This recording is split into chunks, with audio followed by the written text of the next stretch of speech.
Next up is Achieving Breakthrough at Workplace, Overcome Procrastination to Lead Better Team Productivity by Bharti Naik.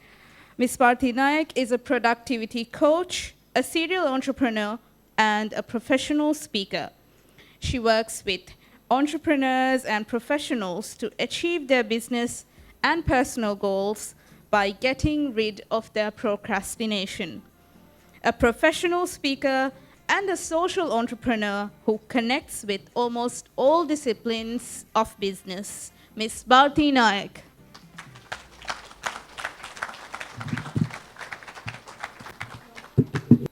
Good morning, everyone. What a lovely morning it is.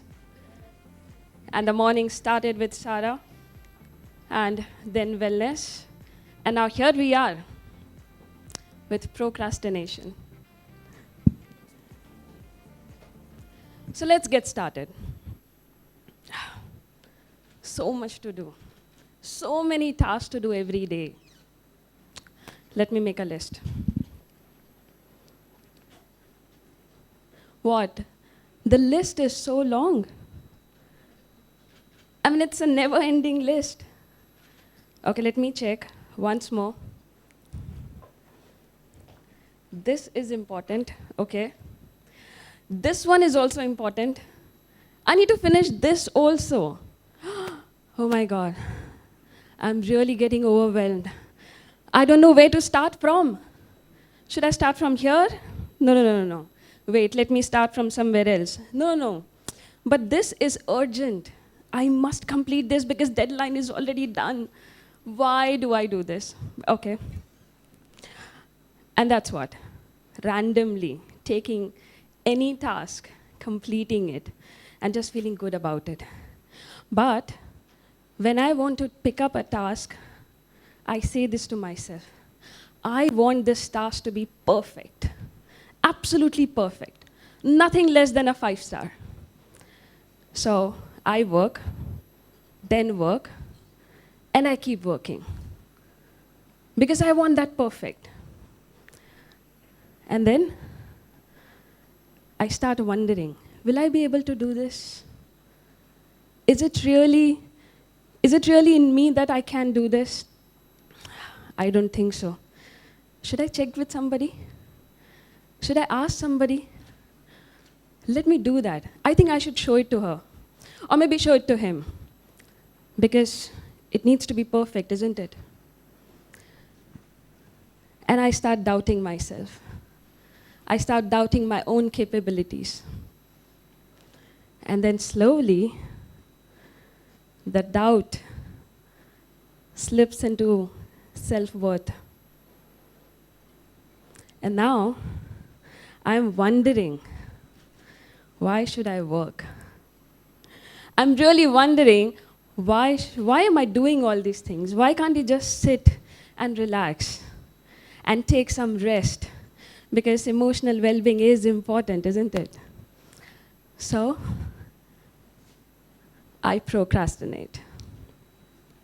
Well, procrastination is that termite that eats you up from inside and you don't even realize it.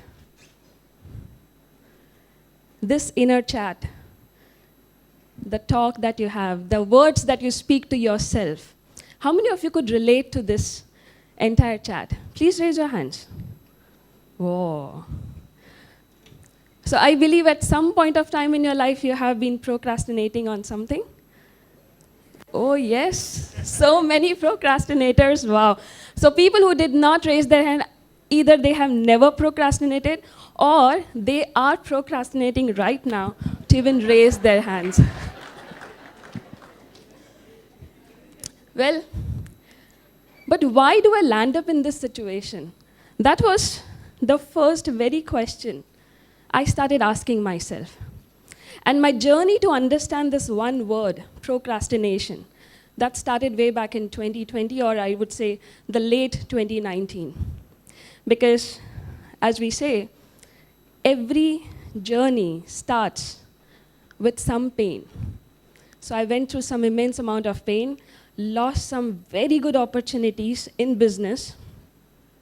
My health got affected because, as she said, that we keep ourselves aside and we work for others. So my health started affecting, and when I landed up to the doctor looked at me and she said, "What have you done to yourself?" And I looked at myself and I said, "What did I do?" He said, no, it's not outside, it's inside. You need to be operated." I was taken aback. I said, "Oh my God, I need to be operated." I said, "Yes." And the reason? I procrastinated to go to a doctor. If I would have done that before, probably the surgery would not have happened.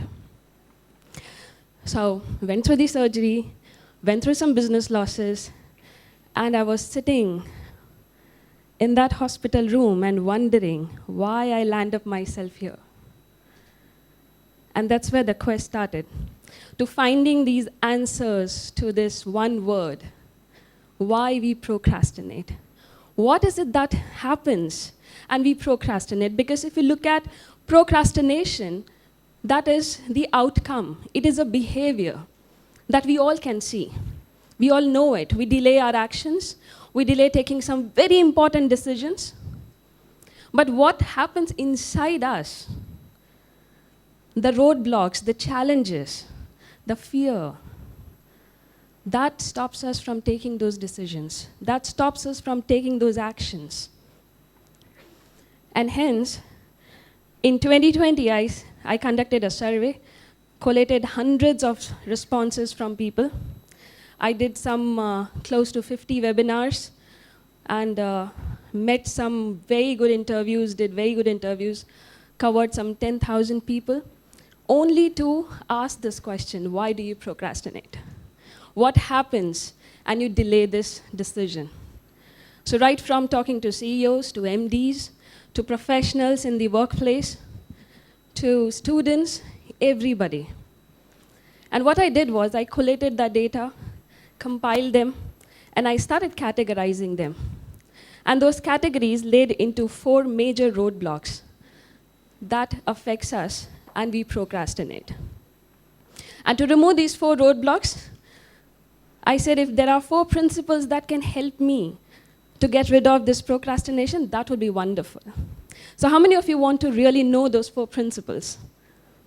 Very well, that's wonderful. But I'm not going to cover those 4 principles today.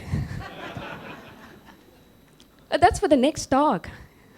Okay, so today, what I'll be covering, because this is also very important. So let me ask you this question. How many of you believe that taking actions is very important? Without actions, there's nothing. Please stand up if you believe. Please stand if you believe. Good, you can have a stretch. You can do some stretch. Okay, how many of you believe that taking actions in right direction is important? Keep standing if you believe that. Very well, very well. And how many of you agree that knowing what is the right direction is important? If you agree, clap as loud as you can. So people who are clapping, they do agree, and those who are not, they are procrastinating. Oh my God, you still procrastinate. But I'll tell you, should I tell you the secret of success of this convention? Afif, do you want to know? The secret of the success of this convention lies in only one thing. Take action right now. Clap as much as you can. Do not procrastinate. Wonderful, because that will multiply the energy. Please, take a seat. Thank you so much.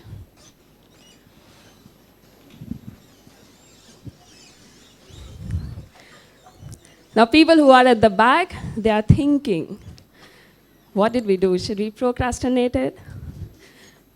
So, understanding the pattern of procrastination is very important, because these elements which are there in each pattern, that will help you to find out, do I need to tweak, make some changes in the elements? Where do I need to make those changes? Because change is not that big thing. It's a very tiny, small thing. Or do I need to eliminate anything from this pattern of procrastination? And That brought me to the 6 triggers. These 6 triggers that will help you to overcome this procrastination. So the first trigger is the nature of the work. Nature of the work. So I'll tell you about an architect. I interviewed this architect. He's a very, very renowned, well-known architect. And he's a very successful business person, successful over 25 years now. And he started his formal education in architecture in 1987. And he studied well. There were a lot of projects. He completed those projects. He was very good at sketching, drawing, and he started becoming famous in the college. So much that people started calling him perfectionist. And he would feel proud of that. 4 years gone by, and there was this last semester where he had to submit a thesis. And he went to the professor and he said, "Professor, can I take an extension?" And the professor was, "What? You want an extension?" He said, "Yeah." He said, "Okay." So he took an extension. He couldn't submit the thesis. Then took another extension. And the next. And the next. Can anybody guess how many extensions he would have taken to complete that thesis? Anyone? Any wild guesses? A dozen? 5? No, he did complete. 10, okay. Okay, it was more than 40 extensions. And it took him 20 years, can you believe, 20 years, to only complete that thesis and submit so that he gets a degree. Now just imagine a person who is a perfectionist, who is such a well-known person, a very successful business person, has that architecture in his bones, procrastinated for 20 long years. When I asked him what happened, he laughed and he said, "You know what? Writing this thesis is not me. You ask me, I can sketch. You tell me I can draw. You tell me I can execute the project, but sitting and writing that thesis, just not me." I said, "Then what stopped you?" You know, people started calling me perfectionist. So I wanted to write a perfect thesis and then submit. Now 20 years is a very long time. Because his students, they started getting graduated. And he too got graduated with them finally. So the first trigger is the nature of the work. You may want to find out if any simple or any work is coming in your way because of the nature of the work. Could be process documentation, could be research, could be compiling data, could be writing on the Excel sheets, could be any kind of such work that is coming in your way and you procrastinate. The second trigger is the complexity of the work. Complexity of the work. The moment you think about complexity, what comes to your mind? Oh my God. When I think about complexity of the work, I imagine a huge mountain that I need to climb. Oh my God. It is so complex in nature. I will have to do this. And even thinking about it, I stop. I don't do it. The complexity of the work is such where it discourages you. Well, majority of us, we feel very proud, we feel very happy, we feel it's very fascinating to take up a challenging work, a very complex work, and show it to the world that, look, I'm taking this complex work. But in reality, it's the other way around. So when I was going through Brian Tracy's book, Eat Your Frog, I was understanding what was written in the book, and I wondered, do we really have this pattern of taking the complex task first and completing it?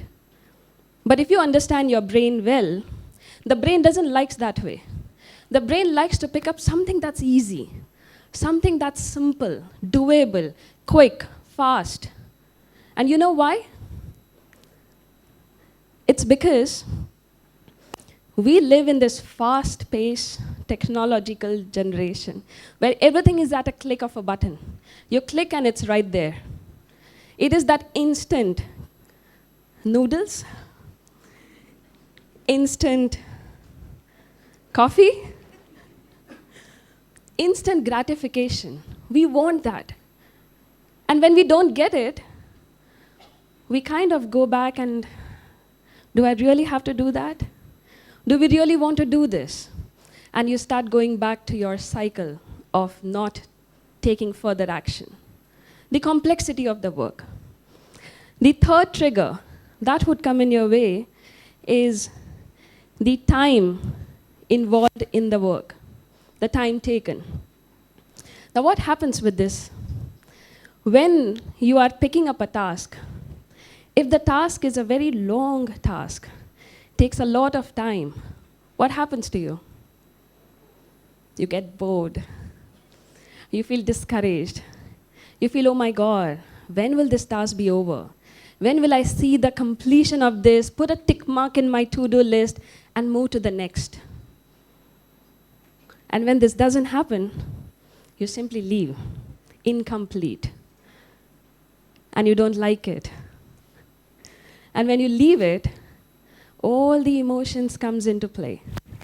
You feel bad, you feel regret, you feel guilty about it, but you still don't do it.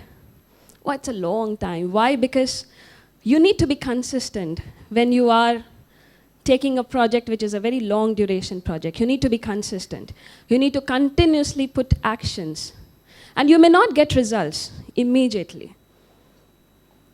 Because we are losing that patience. Because why? Because you're in that instant gratification era. So that's the trigger. The fourth trigger is people involved in the project. Well, we may like to work alone, but our work involves people. We have some dependency on them. And sometimes their behavior, their beliefs, their actions or no actions, that affects us. And we don't like to work with those people. Now, if you are in the organization and you're happy with what you are doing, you're really happy with your work, your environment, your culture, you must thank people whom you are working with because they are equally involved and a part of you. That's why you like that work.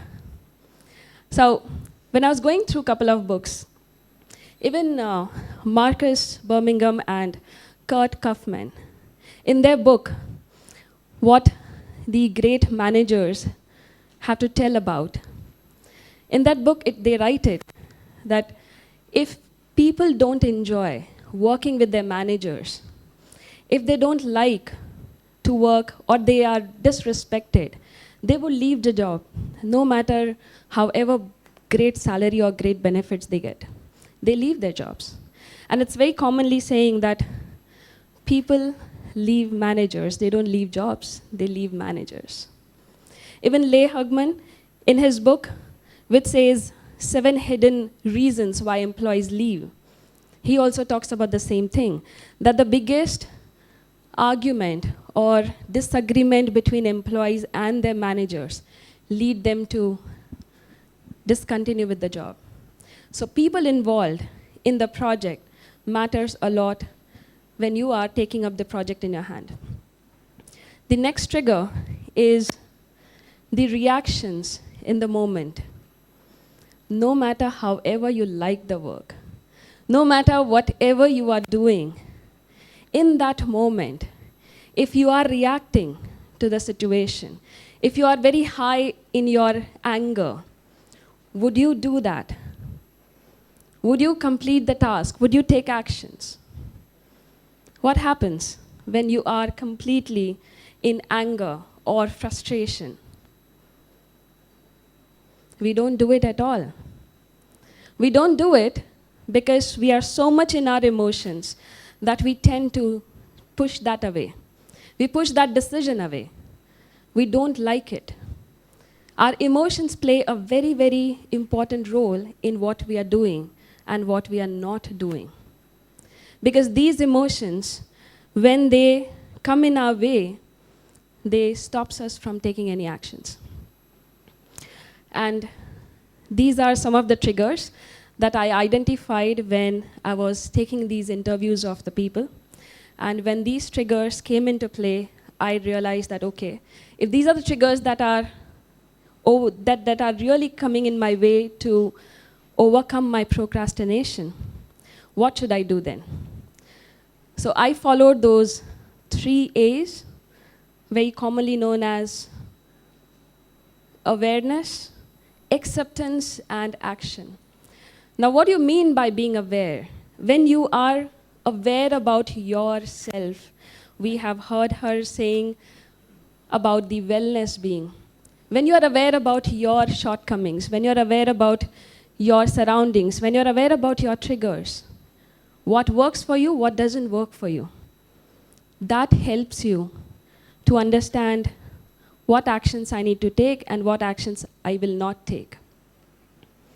The second step is recalibration, which is accepting, own it. If you know that, yes, I'm not taking any action is because of this, then own it. Be vulnerable with yourself. Be truthful to yourself that, yes, I am procrastinating because of this reason. Because the moment you will accept, you will move to the third step. Otherwise, you will not move to the third step. And the third step, so you need to recalibrate what you are aware about yourself. If you look at all the psychometric test assessments, I'm sure we all have gone through some profiling test. Even Sarah gave us one profiling test asking us whether in which element do we fall in. Has everybody done that test? Completed? You have the pins? Very well. Even those profiling tests, what do that test tells you about? It tells you about you. The more you are aware about yourself, the more you will be able to understand why I'm not doing this and how can I make it better. The second step, that is your recalibration. The moment you accept, what happens? The moment you accept, that is the moment where you will decide, whatever it takes, I will make it happen. Now tell me if that is the moment that has come into your life ever. Has it come into your life ever? Raise your hands if it has come. So you did not procrastinate that time, huh? You did take action. And that moment came in your life where you decided that whatever it takes, I will make it happen. And that moment is the moment of acceptance where you recalibrated yourself. And the third step, of course, is the action. Taking action. And this reminds me of 4 school-going boys. Do you want to know the story of 4 school-going boys? Wow, you all love stories, yeah? So this is a story of school-going boys. They had given a task to lift or to move the block. There was a big rock. To move it from the center and keep it aside. So that was the task. These 4 boys did everything that they could do. Everything. They pushed, they pulled, everything. Not even an inch this rock moved. So one of the boys, he went to the teacher and said, "Teacher, this is not moving." I said, "Why? What happened? You're 4 school boys, come on." And she started giving those motivational, pumping up messages. "Come on, do it, you can." And the boy looked at her and she said, "This is not moving. Come with us." So the teacher came and said, "Okay, do it one more time in front of me and let me see what happens." So one of the boys said, "I can't do it." The other said, "It's too tough." The third one says, "It's very difficult. Not my cup of tea." And the teacher said, let's do it once more. All right? So now, just listen carefully, all right, what they did. Here's a rock, and the boys pushed. And the boys pushed, all right? And the teacher was there. She laughed her lungs out. And the boys stopped. What happened? The teacher said, 2 of you are pushing from the left, 2 of you are pushing from the right. How the hell the rock is going to move? Taking action in the right direction is important. However you know about yourself, however you know about your shortcomings, however you accept that, yes, this is what is happening with me. If you do not take actions in the right directions, all the efforts are going to be in vain. So when you are procrastinating or you are in that moment with yourself, having that inner chat, saying this to yourself once more, I'll do this tomorrow. In that moment, look at what is happening. Are you taking the actions in the right direction or not? And if it is not, recalibrate yourself. Watch out for the trigger that is affecting you. It's coming in your way, and get rid of it. Thank you so much for listening to me. Any questions?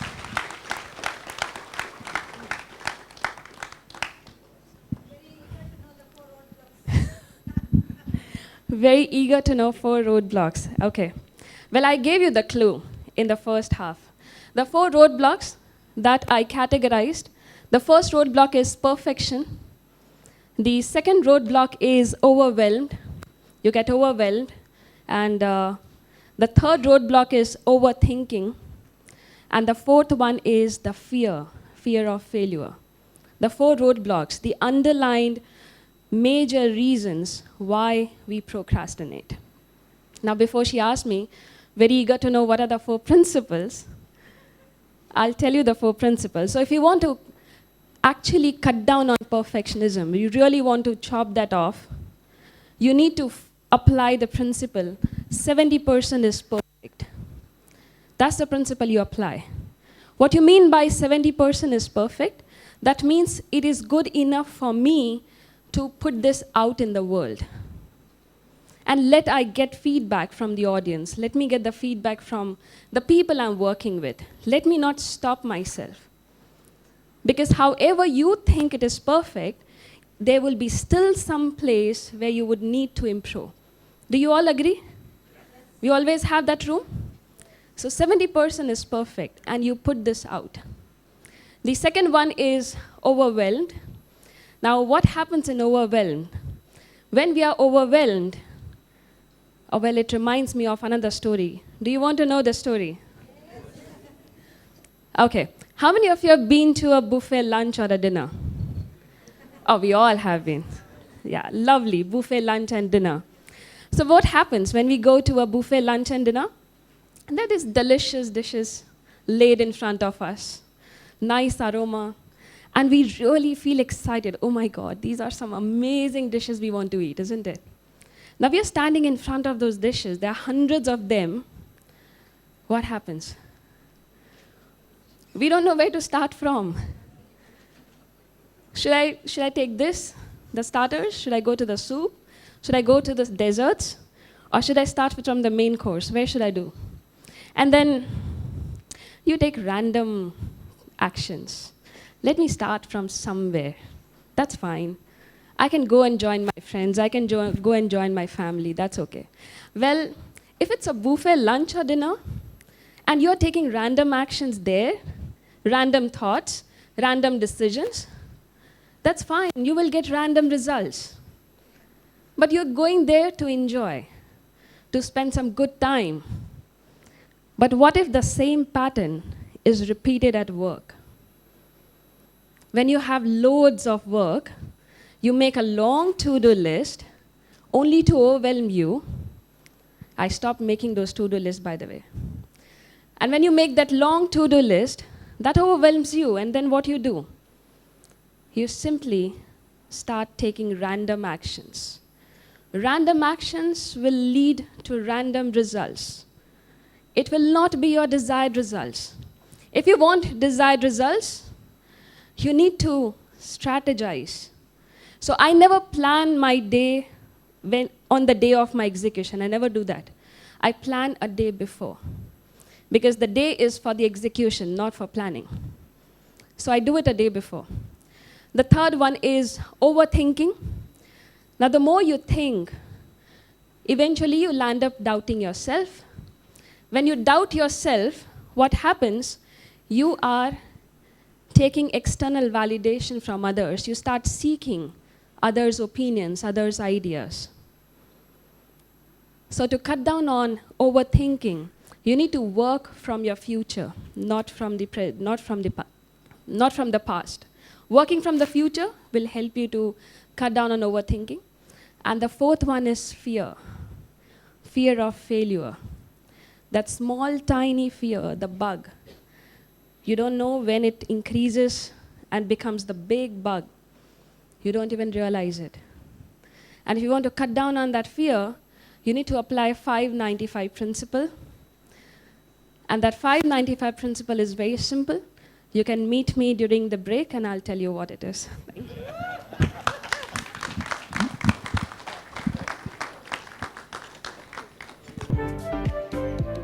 Thank you, Bharti. Like you said, we've all fallen into the trap of procrastination at least once or at some point in our lives, but it's more important to talk about how we need to overcome it.